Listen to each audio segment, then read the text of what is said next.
ലോകരാജ്യങ്ങളുടെ എന്നത്തെയും സ്വപ്നമാണ് ലോകസമാധാനം. സമാധാനം എന്ന മുഖ്യ ലക്ഷ്യം പൂവണിയാതെ സാമ്പത്തികവും സാമൂഹികവുമായ പുരോഗതികൾ അസാധ്യമാണെന്ന യാഥാർത്ഥ്യത്തിന്റെ തിരിച്ചറിവിൽ നിന്നാണ് ഈ ഒരു ചിന്ത ലോകരാഷ്ട്രങ്ങൾക്ക് കൈവന്നത്. എന്നാൽ സമാധാനം എന്നത് ഒരു സ്വപ്നമായി ഇപ്പോഴും തുടരുകയാണ്. ആ സ്വപ്നം പൂവണിയാനുള്ള കാത്തിരിപ്പിലാണ് ഏവരും. സ്വാഗതം പോയ വാരത്തെ ഭൂലോക കാഴ്ചകളിലേക്ക്.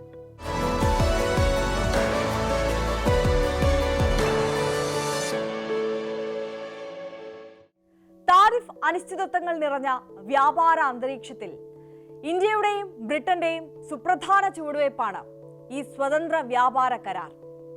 3 വർഷം നീണ്ട ഏതാണ്ട് 13 റൗണ്ട് ചർച്ചകൾക്കൊടുവിൽ ഇന്ത്യയും യുകെയും ഈ കരാർ അന്തിമമാക്കുമ്പോൾ കയറ്റുമതിക്കും ചെറുകിട വ്യാപാരികൾക്കും വലിയ നേട്ടമുണ്ടാകുമെന്നാണ് വിലയിരുത്തപ്പെടുന്നത്.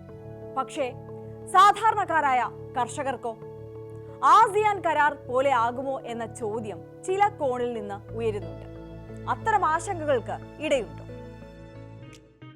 പണപ്പെരുപ്പത്തിന്റെ പ്രതിസന്ധിയിൽ നിന്ന് ഗ്രേറ്റ് ബ്രിട്ടൻ എന്ന പ്രതാപത്തിലേക്ക് ഉയരാൻ യുകെയ്ക്കും വികസിത ഭാരതം എന്ന ഇന്ത്യൻ സ്വപ്നത്തിനും നിർണായകമാകുന്ന സ്വതന്ത്ര വ്യാപാര കരാറാണിത്. നിരവധി കടമ്പകൾ പിന്നിട്ടാണ് കരാർ യാഥാർത്ഥ്യമായത്.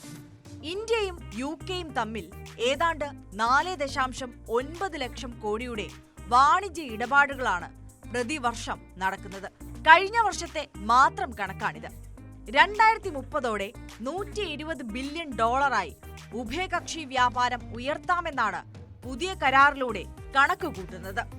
ടെക്സ്റ്റൈൽസ്, ജ്വല്ലറി, മിഷനറി, സ്പോർട്സ് ഉൽപ്പന്നങ്ങൾ, ലെതർ, പാദരക്ഷകൾ, സെറാമിക്സ്, ഫർണിച്ചർ, അങ്ങനെ ഇന്ത്യ കയറ്റുമതി ചെയ്യുന്ന ഇതിനെല്ലാം ബ്രിട്ടനിൽ നികുതി കാലക്രമേണ 0 ഇന്ത്യ പ്രതീക്ഷിക്കുന്ന സുപ്രധാന നേട്ടവും ഇതുതന്നെയാണ്. മറ്റൊരു നേട്ടം ഇന്ത്യ പ്രതീക്ഷിക്കുന്നത് IT, ധനകാര്യ, വിദ്യാഭ്യാസ മേഖലകളിലെ വിസ ചട്ടങ്ങളിലെ ഇളവാണ്. തൊഴിൽപരമായ വിസകളിൽ ഇന്ത്യൻ പ്രൊഫഷണൽസിന് ഒട്ടേറെ അവസരം തുറന്നു നൽകുന്നതാണ് പുതിയ കരാർ. ഇന്ത്യൻ കമ്പനിയിലെ ജീവനക്കാരെ അതേ കമ്പനിയുടെ ബ്രിട്ടീഷ് ശാഖയിലേക്ക് മാറ്റുമ്പോൾ 3 വർഷത്തെ വിസ ലഭിക്കും. ജീവനക്കാരുടെ പങ്കാളികൾക്കും വിസ ലഭിക്കുമെന്നതാണ് നേട്ടം. ഇവർക്ക് ബ്രിട്ടനിൽ ജോലി ചെയ്യാനും സാധിക്കും. IT മേഖലയിൽ മാത്രം 60,000-ഓളം ഇന്ത്യക്കാർ ഇത്തരത്തിൽ ജോലി നോക്കുന്നവരാണ്. ഈ 3 വർഷത്തെ വിസ ബ്രിട്ടന് നീട്ടാനും കഴിയും. ഗ്രാജുവേറ്റ് ട്രെയിനികൾക്കും ഈ അവസരം മുതലാക്കാം. ബിസിനസ് സന്ദർശനത്തിനായി പോകുന്നവർക്ക് 90 ദിവസത്തെ വിസ നൽകും. യുകെയിൽ നിക്ഷേപത്തിന് താല്പര്യമുള്ളവർക്ക് 1 വർഷത്തെ വിസ നൽകും. കരാർ പ്രാബല്യത്തിൽ വന്നാൽ ഡോക്ടർമാർ, നഴ്സുമാർ അടക്കമുള്ളവരുടെ പ്രൊഫഷണൽ യോഗ്യതകൾക്ക് പരസ്പരം അംഗീകാരം ലഭിക്കും. അതായത് ഇന്ത്യൻ ഡോക്ടർമാർക്കും നഴ്സുമാർക്കും UK യോഗ്യതാ പരിശോധനയ്ക്ക് വിധേയമാകേണ്ടി വരില്ല. ഈ ഉടമ്പടി 3 വർഷത്തിനുള്ളിൽ യാഥാർത്ഥ്യമാകും. 3 വർഷത്തിൽ താഴെ ജോലിക്കായി യുകെയിലേക്ക് പോകുന്ന ഇന്ത്യക്കാർക്ക് ഇതുവരെ ശമ്പളത്തിന്റെ 20% നികുതിയായി നൽകേണ്ടിയിരുന്നു. എന്നാൽ ഈ ഉടമ്പടിയിലൂടെ ഇതില്ലാതാവുകയാണ്. $50 കോടി ഇന്ത്യൻ കമ്പനികൾക്കും പ്രൊഫഷണൽസിനും ശമ്പള ചെലവായി ലഭിച്ചേക്കാം. വിസകളുടെ എണ്ണത്തിൽ നിയന്ത്രണം ഉണ്ടാകില്ല എന്നതും നേട്ടമാണ്. ഇന്ത്യൻ കമ്പനികൾക്ക് വ്യാപാര മേഖലയിൽ യൂറോപ്യൻ യൂണിയനിലേക്കുള്ള വഴി തുറക്കുകയും ചെയ്യും. ഇന്ത്യയുടെ മദ്യവിപണി ബ്രിട്ടനും ഗുണം ചെയ്യും. സ്കോച്ച്, ജിന്ന് അടക്കം വിദേശ നിർമ്മിത മദ്യം നികുതി കുറച്ച് ഇന്ത്യൻ വിപണിയിലെത്തും. നിലവിൽ 150% ഇറക്കുമതി തീരുവ. ഇത് നേർപകുതിയാകും. ഘട്ടം ഘട്ടമായി 40%. പക്ഷേ ബ്രാൻഡി, റം, വോഡ്ക എന്നിവയ്ക്ക് 75%-ലേക്ക് മാത്രമേ തീരുവ കുറയൂ. ബ്രിട്ടീഷ് ഓട്ടോമൊബൈൽസ് വാഹനങ്ങളുടെ ഇറക്കുമതി കൂടും. കരാർ അനുസരിച്ച് ബ്രിട്ടീഷ് വാഹന നിർമ്മാതാക്കൾക്ക് ഇന്ത്യയിലെ വാഹന വിപണിയിൽ നിക്ഷേപം നടത്തുന്നതിന് ഇത് അവസരമൊരുക്കും. ആഡംബര വാഹനങ്ങൾക്കടക്കം സ്വപ്നതുല്യമായ വിലക്കുറവാകും 5 വർഷത്തിനുള്ളിൽ ഉണ്ടാവുക. Jaguar, Rolls Royce, Aston Martin, അങ്ങനെ ആഡംബര വാഹനങ്ങളുടെ നികുതി 110%-ൽ നിന്ന് 10%-ലേക്കാണ് കാലക്രമേണ കുറയാൻ പോകുന്നത്. ഉയർന്ന എഞ്ചിൻ ശേഷിയുള്ള വാഹനങ്ങൾക്കാണ് ഇളവ് ലഭിക്കുക. 46 ലക്ഷം രൂപയ്ക്ക് താഴെയുള്ള ഇലക്ട്രിക് വാഹനങ്ങൾക്ക് തീരുവ ഇളവ് പക്ഷേ ഉടൻ ഉണ്ടാകില്ല. ആഭ്യന്തര വിപണിക്ക് തിരിച്ചടി ഉണ്ടാകാതിരിക്കാനാണ് ഇത്. ബ്രിട്ടീഷ് കമ്പനികൾക്ക് ഇന്ത്യയിലെ ടെലികോം, ബാങ്കിംഗ്, ഇൻഷുറൻസ് രംഗത്തേക്ക് നിക്ഷേപം നടത്താനും അവസരമൊരുക്കും. ഇന്ത്യൻ വിദ്യാർത്ഥികൾക്കും നേട്ടമാണ് കരാർ. UK-യിലെ ഉന്നത വിദ്യാഭ്യാസ രംഗത്തെ 6 സർവകലാശാലകളാണ് ഇന്ത്യയിൽ ക്യാമ്പസ് തുടങ്ങുന്നത്. സതാംപ്ടൺ സർവകലാശാല കഴിഞ്ഞ ആഴ്ച ഗുരുഗ്രാമിൽ ക്യാമ്പസ് തുടങ്ങിയിരുന്നു. ഇതുകൂടാതെ ലിവർപൂൾ, യോർക്ക്, അബർദീൻ, ബ്രിസ്റ്റോൾ സർവകലാശാലകളും വൈകാതെ ഇന്ത്യയിലെത്തും. ഇനി കാർഷിക മേഖലയിലേക്ക് എത്തിയാൽ കർഷകരെയും ഇന്ത്യൻ കാർഷിക മേഖലയും പരിഗണിക്കുന്ന തരത്തിലാണ് കരാർ എന്ന് ഇന്ത്യൻ വാണിജ്യ മന്ത്രാലയം വിശദീകരിക്കുന്നു. ക്ഷീരമേഖലയിൽ നിന്ന് പാല്, ചീസ്, വെണ്ണ, നെയ്യ് തുടങ്ങിയ ഉൽപ്പന്നങ്ങൾക്കും ധാന്യവിളകളായ അരി, ചോളം, മില്ലറ്റുകൾ, ആപ്പിൾ, കൈതച്ചക്ക, ഓറഞ്ച്, പോംഗ്രനേറ്റ് തുടങ്ങിയ പഴവർഗ്ഗങ്ങളെയും തക്കാളി, ഉള്ളി, വെളുത്തുള്ളി, കോളിഫ്ലവർ, ക്യാബേജ്, റാഡിഷ്, പയർ, ബീൻസ്, മത്തങ്ങ, വെണ്ടയ്ക്ക, ഉരുളക്കിഴങ്ങ്, പാവയ്ക്ക, ചുരയ്ക്ക എന്നീ പച്ചക്കറികളെയും സോയാബീൻ, നിലക്കടല, കടുക്, സോയാബീൻ ഓയിൽ, പാം ഓയിൽ, കടുകെണ്ണ, ഗ്രൗണ്ട് നട്ട് ഓയിൽ എന്നിവയുടെയും തീരുവ ഇന്ത്യ കുറച്ചിട്ടില്ല. രാജ്യത്തെ കർഷകർക്ക് തിരിച്ചടി ഉണ്ടാകാതിരിക്കാനാണ് ഇത്.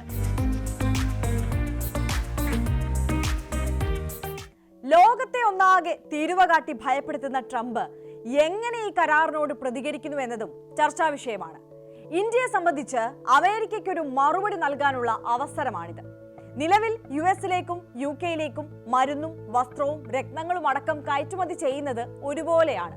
പക്ഷേ അമേരിക്കയിൽ നിന്ന് 2024 കയറ്റുമതിയിലൂടെ $7,940 കോടി നേടിയപ്പോൾ UK-യിൽ നിന്ന് നേടിയത് $1,445 കോടി മാത്രം. പക്ഷേ ഈ അന്തരം ഈ കരാറിലൂടെ മറികടക്കാം. UK-യിലേക്കുള്ള കയറ്റുമതി ലാഭത്തിലാക്കാം. ഇന്ത്യ യൂറോപ്യൻ യൂണിയനുമായും വ്യാപാര കരാർ ചർച്ചകൾ നടത്തുന്നുണ്ട്. ഫലം കണ്ടാൽ പ്രതിരോധ വസ്തുക്കൾക്കൊഴിച്ച് ഒന്നിനും അമേരിക്കയെ ഇന്ത്യക്ക് ആശ്രയിക്കേണ്ടി വരില്ല. അതായത് ട്രംപ് ഇടഞ്ഞാലും ഭാവിയിൽ അത് ഇന്ത്യയെ ബാധിക്കില്ലെന്ന് ചുരുക്കം. ലോകം മറ്റൊരു യുദ്ധത്തിന് കൂടി സാക്ഷ്യം വഹിക്കുകയാണ്. തായ്ലൻഡ്, കംബോഡിയ രാജ്യങ്ങൾ തമ്മിൽ നൂറ്റാണ്ടുകളായി നിലനിൽക്കുന്ന അതിർത്തി തർക്കം വഷളായതോടെയാണ് സായുധ നയതന്ത്ര സംഘർഷം മൂർച്ഛിച്ചത്. അതിർത്തിയിൽ സൈനിക സംഘർഷം രൂക്ഷമായതോടെ യുദ്ധസമാനമാണ് സ്ഥിതി.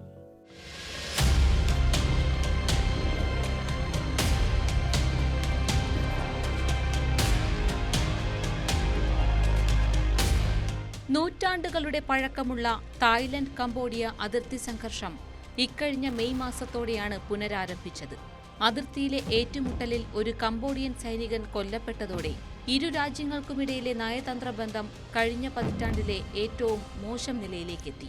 പിന്നീട് കുഴിബോംബുകൾ പൊട്ടിത്തെറിച്ച് 2 തായ് സൈനികർക്ക് പരിക്കേറ്റതോടെ കംബോഡിയയിലെ അംബാസിഡറെ തിരിച്ചുവിളിച്ച തായ്ലൻഡ് ബാങ്കോക്കിലെ കംബോഡിയൻ അംബാസിഡറെ പുറത്താക്കുമെന്ന് പ്രഖ്യാപിക്കുകയും ചെയ്തു. ഇതിനു പിന്നാലെയാണ് വ്യാഴാഴ്ച പകൽ അതിർത്തിയിൽ വെടിവെപ്പുണ്ടായതും കംബോഡിയ BM-21 റോക്കറ്റുകൾ തായ്ലൻഡിൽ പ്രയോഗിച്ചത്. തായ്ലൻഡിലെ സുറിൻ പ്രവിശ്യയിലുള്ള മൂപ്പാസ് സൈനിക താവളത്തിനടുത്ത് ഷെല്ലാക്രമണവും തുടങ്ങി. സിസാകെത്ത് പ്രവിശ്യയിലെ ഡോൺ തുവാൻ ക്ഷേത്രത്തിനടുത്ത് 122 mm റോക്കറ്റുകൾ വന്നു പതിച്ചു. വൻ നാശനഷ്ടമാണ് ആക്രമണങ്ങളിലുണ്ടായത്. പെട്രോൾ സ്റ്റേഷനുകൾ, സൂപ്പർ മാർക്കറ്റുകൾ, വീടുകൾ ഉൾപ്പെടെ തകർന്നു. നിരവധി ആളുകൾ കൊല്ലപ്പെട്ടു. ഇതോടെ തായ് ഗ്രാമവാസികൾ വീടുകളിൽ നിന്നും പലായനം ചെയ്തു. സംഭവത്തെ തുടർന്ന് കംബോഡിയൻ സ്ഥാനപതിയെ തായ്ലൻഡ് പുറത്താക്കി. തങ്ങളുടെ സ്ഥാനപതിയെ പിൻവലിച്ചതിനൊപ്പം പൗരന്മാരോട് കംബോഡിയ വിടാൻ ആഹ്വാനവും ചെയ്തു. അതിർത്തികൾ അടച്ചു. ആക്രമണങ്ങൾക്ക് തിരിച്ചടിയായി തായ്ലൻഡ് F-16 യുദ്ധവിമാനങ്ങളും സായുധ ഡ്രോണുകളും ഉപയോഗിച്ച് കംബോഡിയൻ സൈനിക താവളങ്ങളെ കടന്നാക്രമിച്ചു.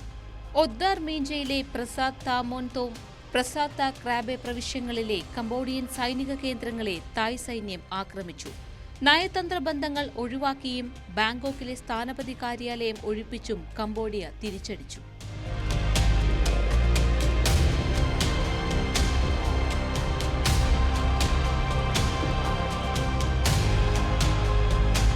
തായ്ലൻഡിലെ സംഘർഷമേഖലയിൽ നിന്നും 1,30,000 സാധാരണക്കാരെ ഒഴിപ്പിച്ചതായാണ് വിവരം.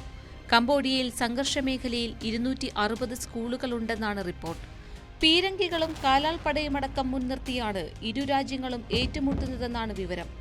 തായ്ലൻഡാണ് ആക്രമണം തുടങ്ങിയതെന്നാണ് കംബോഡിയയുടെ വാദം. അതിർത്തി സമഗ്രതകൾ ലംഘിച്ചുള്ള തായ് സൈനികരുടെ പ്രകോപനമില്ലാത്ത കടന്നുകയറ്റത്തിനെതിരായ സ്വയം പ്രതിരോധമാണ് നടപ്പാക്കിയതെന്നാണ് കംബോഡിയ പ്രതിരോധ മന്ത്രാലയത്തിന്റെ പ്രതികരണം. എന്നാൽ സൈന്യത്തെ അയക്കുന്നതിന് മുൻപായി ഡ്രോൺ അയച്ച് പ്രദേശം നിരീക്ഷിച്ചു. പിന്നാലെ കംബോഡിയൻ സൈന്യം പീരങ്കികളും ദീർഘദൂര റോക്കറ്റുകളും ഉൾപ്പെടെ ഉപയോഗിച്ച് വെടിയുതിർക്കുകയായിരുന്നുവെന്നാണ് തായ്ലൻഡിന്റെ ആരോപണം. അതേസമയം കംബോഡിയയുമായി അതിർത്തി പങ്കിടുന്ന 8 ജില്ലകളിൽ പട്ടാള നിയമം തായ്ലൻഡ് പ്രഖ്യാപിച്ചു. ചന്തപുരിയിലെ 7 ജില്ലകളിലും ത്രാറ്റിലെ 1 ജില്ലയിലുമാണ് സൈനിക നിയമം പ്രാബല്യത്തിൽ വന്നത്. സംഘർഷം യുദ്ധത്തിലേക്ക് നീങ്ങിയേക്കാമെന്ന് തായ്ലൻഡ് കംബോഡിയയ്ക്ക് മുന്നറിയിപ്പ് നൽകി.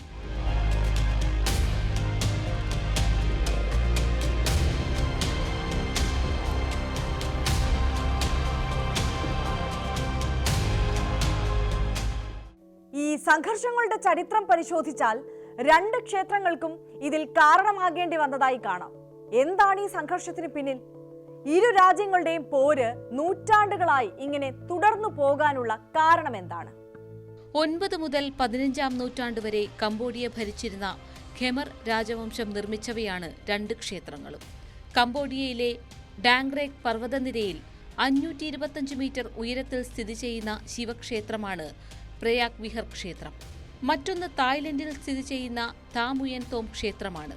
ആദ്യ ക്ഷേത്രത്തിൽ നിന്ന് 95 കിലോമീറ്റർ മാത്രം അകലെയാണിത്. 12-ാം നൂറ്റാണ്ടിൽ പണി കഴിപ്പിച്ച ക്ഷേത്രമാണിത്.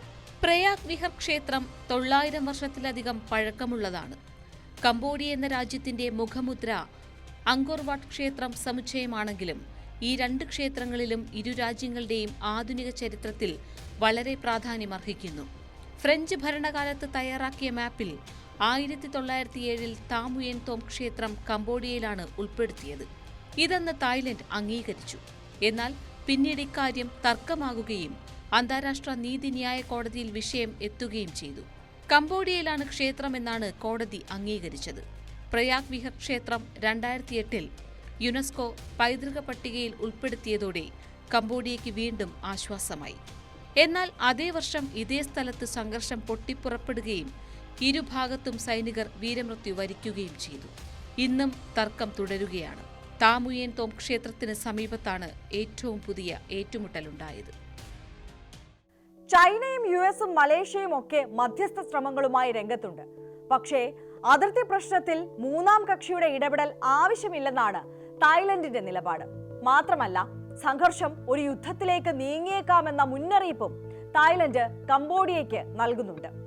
എന്തായാലും എല്ലായിടത്തും ഇടപെടുന്ന ട്രംപ് ഇക്കാര്യത്തിലും ഇടപെടുമെന്ന് പ്രതീക്ഷിക്കാം. സമാധാനത്തിന്റെ വെള്ളക്കൊടി ഇരു രാജ്യങ്ങൾക്കുമിടയിൽ ഉടൻ തന്നെ പാറിപ്പറക്കുമെന്ന് കരുതാം.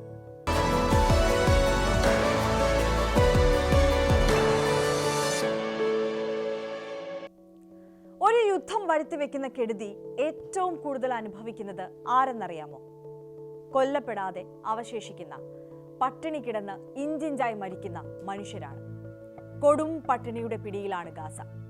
ഒരു നേരത്തെ ഭക്ഷണത്തിനായി മണിക്കൂറുകളോളം ക്യൂവിൽ നിന്ന് കരഞ്ഞു കേഴുന്ന കുഞ്ഞുങ്ങളുടെ കാഴ്ച മനുഷ്യ മനസാക്ഷിയെ മരവിപ്പിക്കും.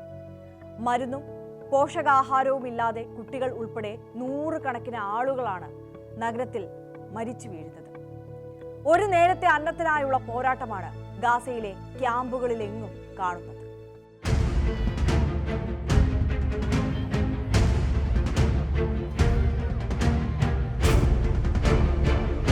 21 മാസത്തോളമായി തുടരുന്ന ഹമാസ് ഇസ്രയേൽ സംഘർഷത്തെ തുടർന്ന് ഏകദേശം 20 ലക്ഷത്തിലധികം ആളുകളാണ് പട്ടിണി അനുഭവിക്കുന്നത്. ഗാസ നിവാസികൾക്ക് ഭക്ഷണം ലഭിക്കാനുള്ള ഏക മാർഗം മരണത്തിലേക്ക് നടന്നെത്തുക എന്നത് മാത്രമാണ്. ഇസ്രായേൽ ടാങ്കുകളുടെയും കവചിത വാഹനങ്ങളുടെയും ഡ്രോണുകളുടെയും നടുവിലേക്കാണ് ഈ മനുഷ്യർ ഒരു രാത്രി മുഴുവൻ സഞ്ചരിച്ചു ചെന്നെത്തുന്നത്. സിഗ്നൽ ലഭിക്കുന്നതനുസരിച്ച് സഹായ കേന്ദ്രത്തിനടുത്തേക്ക് പോകാം. ഈ സിഗ്നൽ കിട്ടി നീങ്ങുന്ന പകുതിയിലേറെ മനുഷ്യരും കുറച്ചു ദൂരം പിന്നിടുമ്പോൾ തന്നെ വെടിയേറ്റ് വീഴുന്നു. അങ്ങനെ വിശപ്പടക്കാൻ കാത്തുനിന്ന സ്ത്രീകളും കുട്ടികളുമടക്കം നിരവധി പേരാണ് കൊല്ലപ്പെട്ടത്. കഴിഞ്ഞ 5 മാസമായി ഗാസയിലേക്ക് വെള്ളമടക്കമുള്ള അവശ്യ സാധനങ്ങളുടെ വിതരണത്തിന് ഇസ്രയേൽ ഉപരോധം ഏർപ്പെടുത്തിയത് പട്ടിണി മരണങ്ങൾ വർദ്ധിക്കാനിടയാക്കി.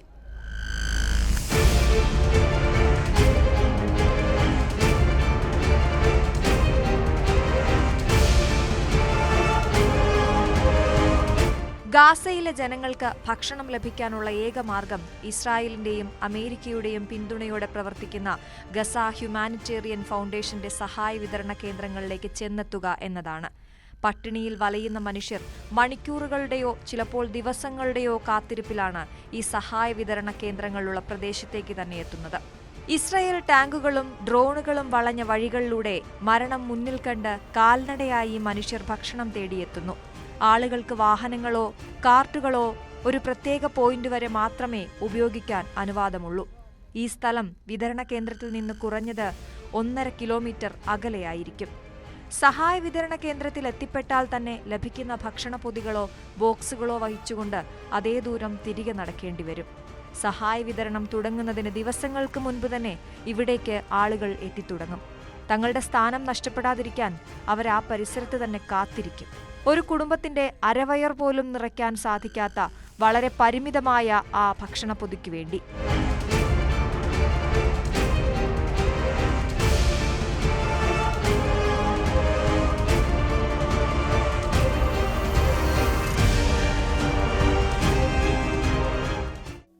തുറസായ സ്ഥലത്ത് കാത്തിരിക്കുന്നത് മരണം വിളിച്ചു വരുത്തുന്നതിന് തുല്യമാണെന്ന് അവർക്കറിയാം. അതിനാൽ മണൽക്കൂനകൾക്കിടയിലുള്ള അൽ ജൗറയിലാണ് അവർ അഭയം തേടുന്നത്.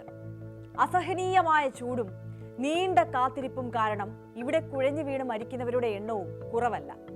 ഇതിനിടെ സമവായ ചർച്ചകൾ നടക്കുന്നുണ്ടെങ്കിലും കാര്യമായ പുരോഗതിയില്ല. ഭക്ഷണത്തിനായി വിതരണ കേന്ദ്രത്തിലേക്ക് യാത്ര തുടങ്ങി എത്താൻ പറ്റാതെ വന്നാലോ ആഹാരം കിട്ടാതെ വന്നാലോ ഗാസ ജനത തിരികെ പോകില്ല. അടുത്ത വിതരണത്തിനായി ആ വഴിയിൽ കാത്തിരിക്കും. എത്തപ്പെട്ട ആ സ്ഥാനം നഷ്ടപ്പെടുത്താൻ ഒരാളും തയ്യാറല്ല. ഈ തുറന്ന മേഖലയിൽ കാത്തിരിക്കുന്നത് ഒഴിവാക്കാൻ അൽജൂറയിൽ ആശ്രയം തേടുന്നു. ഈ പാതയിലെ 560 മീറ്റർ പിന്നിടുമ്പോൾ മൺകൂനകൾക്കിടയിലായി മണൽ കുഴികളുണ്ട്. ഈ ഭാഗത്ത് പോയിരിക്കുന്നതിലൂടെ ഇസ്രായേലിന്റെ ആക്രമണത്തിൽ നിന്നും രക്ഷ തേടാം.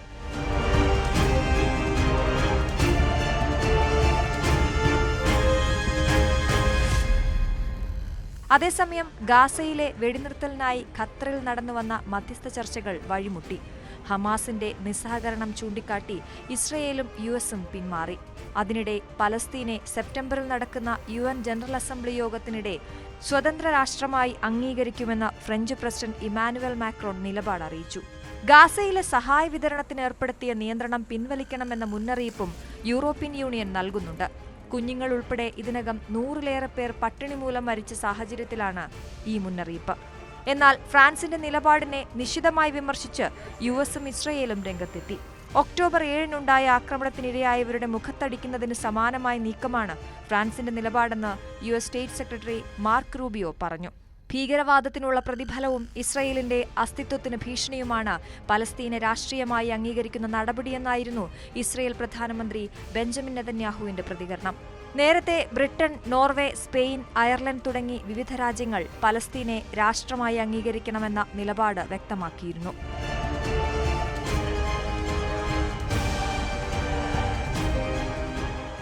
ലക്ഷ്യം നേടും വരെ പിൻവാങ്ങില്ലെന്ന് ഒരിക്കൽ കൂടി ഇസ്രായേൽ പറഞ്ഞു വെക്കുന്നുണ്ട്. ആയുധം താഴെ വയ്ക്കാൻ ഹമാസും തയ്യാറല്ല. ഇതിനിടയിൽ മരിച്ചു വീഴുന്നത് ആയിരങ്ങളാണ്.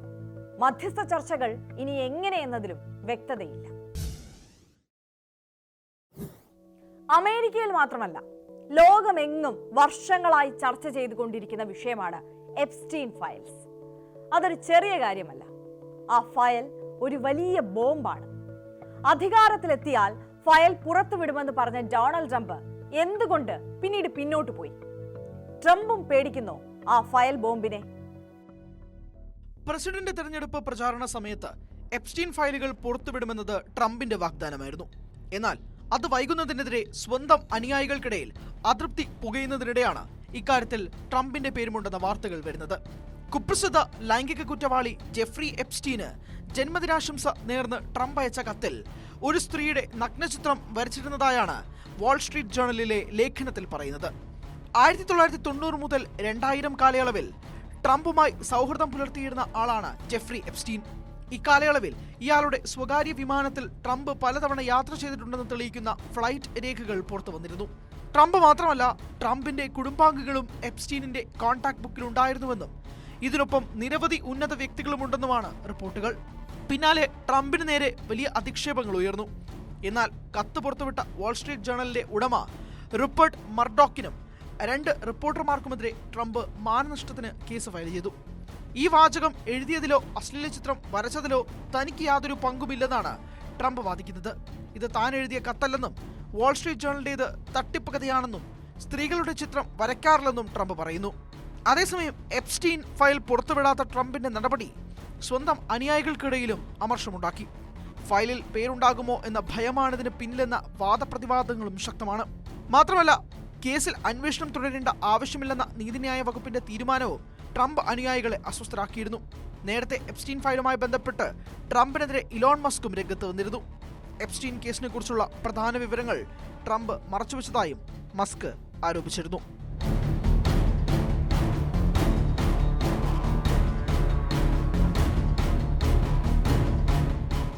ആരാണ് ജെഫ്രി എപ്സ്റ്റീൻ? എപ്സ്റ്റീൻ ഫയൽ എന്താണ്? പല പ്രമുഖരും ഈ ഫയൽ പുറത്തുവിടുന്നതിനെ എതിർക്കുന്നത് എന്തുകൊണ്ടാണ്? ഭയമാണോ? സെലിബ്രിറ്റികളുടെയും ഉന്നത രാഷ്ട്രീയക്കാരുടെയും ബിസിനസ്സുകാരുടെയും ലൈംഗികാവശ്യങ്ങൾക്കായി പ്രായപൂർത്തിയാകാത്തവരെ കടത്തിയെന്ന കുറ്റം ചുമത്തപ്പെട്ട ശതകോടീശ്വരനാണ് Jeffrey Epstein. Caribbean ദ്വീപിലും New York, Florida, new Mexico എന്നിവിടങ്ങളിലെ വീടുകളിലും എപ്സ്റ്റീനും അയാളുടെ ഉന്നത ബന്ധങ്ങളുള്ള അതിഥികളും ലൈംഗികമായി ഉപയോഗിച്ചിരുന്നുവെന്ന് ആരോപിച്ച് നിരവധി സ്ത്രീകൾ രംഗത്ത് വന്നിരുന്നു. ട്രംപ്, മുൻ US പ്രസിഡന്റ് ബിൽ ക്ലിന്റൺ, ബ്രിട്ടനിലെ ആൻഡ്രൂ രാജകുമാരൻ തുടങ്ങി ഒട്ടേറെ പ്രമുഖരുമായി എപ്സ്റ്റീന് ബന്ധമുണ്ടായിരുന്നു. 2005-ൽ 14-കാരിയെ ലൈംഗികമായി പീഡിപ്പിച്ചതായുള്ള പരാതിയെ തുടർന്നാണ് ജെഫ്രി എപ്സ്റ്റീനെതിരെ അന്വേഷണം ആരംഭിക്കുന്നത്. അന്വേഷണത്തിൽ എപ്സ്റ്റീൻ 36 പെൺകുട്ടികളെ ലൈംഗികമായി ദുരുപയോഗം ചെയ്യുകയും ആക്രമിക്കുകയും ചെയ്തതായി കണ്ടെത്തി. 2 കേസുകളിൽ ഇയാൾ കുറ്റം സമ്മതിക്കുകയും 2008-ൽ ശിക്ഷിക്കപ്പെടുകയും ചെയ്തു. എന്നാൽ 13 മാസം മാത്രമാണ് എപ്സ്റ്റീന് ജയിൽ കഴിയേണ്ടി വന്നത്. പിന്നീട് 2019 ജൂലൈയിൽ പ്രായപൂർത്തിയാകാത്തവരെ ലൈംഗികാവശ്യങ്ങൾക്കായി കടത്തിയെന്ന കുറ്റത്തിന് ജെഫ്രി എപ്സ്റ്റീൻ വീണ്ടും അറസ്റ്റിലായി. ബാല ലൈംഗിക പീഡന പരമ്പരയുമായി ബന്ധപ്പെട്ട വിചാരണയ്ക്കിടെ ലൈംഗിക കുറ്റവാളി ജെഫ്രി എപ്സ്റ്റീൻ ജയിലിൽ ആത്മഹത്യ ചെയ്തു. കേസിൽ വിചാരണ കാത്ത് ന്യൂയോർക്കിലെ ജയിലിൽ കഴിയവേ 2019 ഓഗസ്റ്റിലായിരുന്നു മരണം. ആത്മഹത്യ എന്നാണ് പറയപ്പെടുന്നതെങ്കിലും ഇപ്പോഴും ദുരൂഹത തുടരുകയാണ്. പിന്നാലെ ജെഫ്രി എപ്സ്റ്റീനുമായി ബന്ധപ്പെട്ട കുറ്റകൃത്യങ്ങളിൽ പങ്കാളികളായവർക്കെതിരായ നിയമ നടപടികൾ നിർത്തിവെക്കുകയായിരുന്നു. അന്നു മുതൽ പലപ്പോഴും US-ൽ ഈ മരണം പലതരത്തിലുള്ള വിവാദങ്ങൾക്ക് കാരണമാവാറുണ്ട്. കേസിൽ കൂടുതൽ പേരുകൾ പുറത്തു പറയാതിരിക്കാൻ അദ്ദേഹത്തെ കൊലപ്പെടുത്തിയതാണെന്നാണ് ചില ഡെമോക്രാറ്റുകൾ വിശ്വസിക്കുന്നത്. എപ്സ്റ്റീൻ ഒരു വൻ പീഡോഫൈൽ ശൃംഖലയുടെ ഭാഗമായിരുന്നുവെന്ന് ട്രംപിന്റെ അനുയായികളും വിശ്വസിക്കുന്നു. ജെഫ്രി എപ്സ്റ്റീന്റെ കോണ്ടാക്ട് ലിസ്റ്റിൽ എണ്ണമറ്റ സെലിബ്രിറ്റികളും ഉൾപ്പെടുന്നുവെന്ന വിവരങ്ങളുണ്ട്. ഡൊണാൾഡ് ട്രംപിന് പുറമെ പോപ്പ് ഐക്കൺ മൈക്കിൾ ജാക്സൺ, നടൻ അലക് ബോൾവിൻ, ചലച്ചിത്ര നിർമ്മാതാവ് ഹാർവി വെയിൻസ്റ്റൈൻ, അങ്ങനെ നിരവധി പേർ. എന്നാൽ കേസിൽ ഇവരുടെ പങ്കാളിത്തത്തെക്കുറിച്ച് വെളിപ്പെടുത്തിയ കാര്യങ്ങൾ ഇപ്പോഴും പൊതുജനങ്ങൾക്ക് ലഭ്യമായ നിലയിൽ പരസ്യപ്പെടുത്തിയിട്ടില്ല എന്നതും ശ്രദ്ധേയമാണ്. ഈജിപ്തിലെ പിരമിഡുകൾ നിർമ്മിച്ചത് ആര് എന്ന ചോദ്യത്തിന് പിരമിഡുകളോളം തന്നെ പഴക്കമുണ്ട്. ചരിത്രകാരന്മാരെ കുഴപ്പിക്കുന്ന അതിനോളം പോകുന്ന ഒരു ചോദ്യവും ഇക്കാലത്തിനിടയിൽ ഉയർന്നിട്ടുമില്ല. എന്നാൽ ഈ ചോദ്യത്തിന് ഇപ്പോൾ കൃത്യമായ ഒരു ഉത്തരം കണ്ടെത്തിയിരിക്കുകയാണ് ഗവേഷകർ.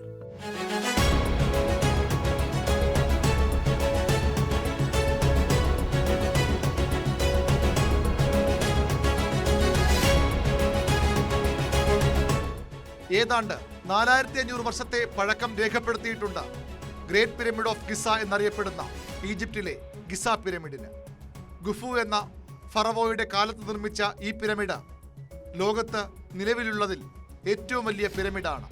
100,000 അടിമകൾ 20 വർഷം കൊണ്ട് അഹോരാത്രം പണിയെടുത്ത് പൂർത്തിയാക്കിയതാണ് ഗിസ പിരമിഡ് എന്നാണ് ഗ്രീക്ക് പുരാണങ്ങളിലും നാടോടി കഥകളിലുമെല്ലാം പറയുന്നത്. പുരാതന ഗ്രീക്ക് പണ്ഡിതന്മാരുടേതായി പുറത്തുവന്ന ചില പഠനങ്ങളിലും ഈ വാദം സാധൂകരിക്കുന്ന തെളിവുകളുണ്ടായിരുന്നു. പിരമിഡിന്റെ നിർമ്മാണ കാലയളവിൽ അടിമകൾക്ക് അധികൃതർ അവധി പോലും നിഷേധിച്ചിരുന്നു എന്നും ഓരോ അടിമയെക്കൊണ്ടും വിശ്രമമില്ലാതെ അതികഠിനമായി ജോലി ചെയ്യിച്ചിരുന്നു എന്നും പുരാതന ലിഖിതങ്ങൾ സാക്ഷ്യപ്പെടുത്തുന്നു.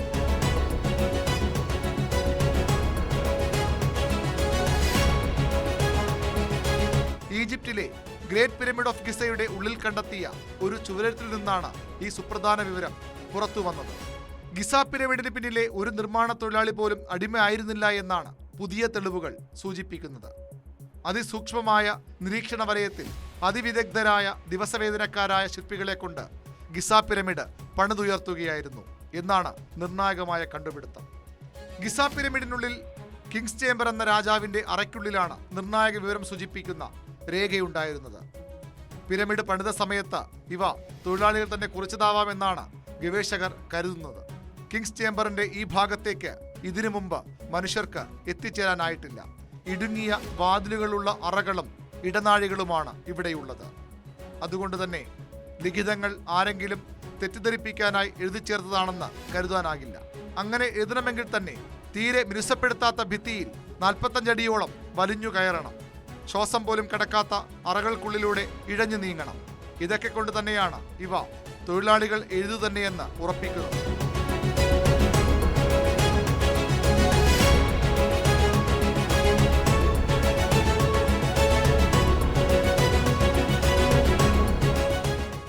പിരമിഡുകളുടെ നിർമ്മാണം അടിമകളാണ് ചെയ്തിരുന്നതെങ്കിൽ അവരെ ഒരിക്കലും പിരമിഡിന് സമീപം അടക്കം ചെയ്തേക്കില്ല.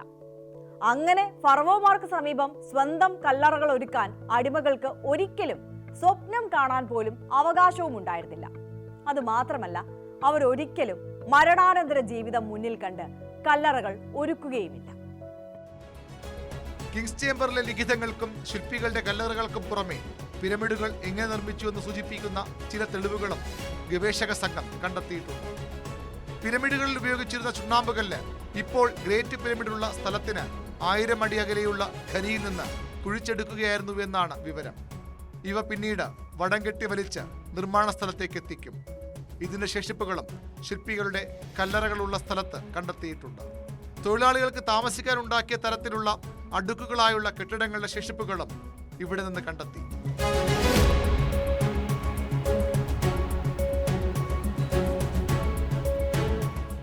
പിരമിഡുകളുടെ നിർമ്മാണത്തിലേർപ്പെട്ട തൊഴിലാളികൾക്ക് നൽകാനായി പുരാതന ഈജിപ്തുകാർ ദിവസേന 11 പശുക്കളെയും 33 ആടുകളെയും വരെ കൊന്നിരുന്നു എന്നാണ് ഏറ്റവും പുതിയ തെളിവുകൾ സൂചിപ്പിക്കുന്നത്. ഏകദേശം 10,000 തൊഴിലാളികൾക്ക് വരെ ദിവസേന ഇത്തരത്തിൽ ഭക്ഷണം നൽകിയിരുന്നു. വെറും അടിമകളാണ് തൊഴിലാളികളെങ്കിൽ ഇത്രയും സമ്പുഷ്ടമായ ഭക്ഷണം അവർക്ക് ഒരിക്കലും നൽകില്ല.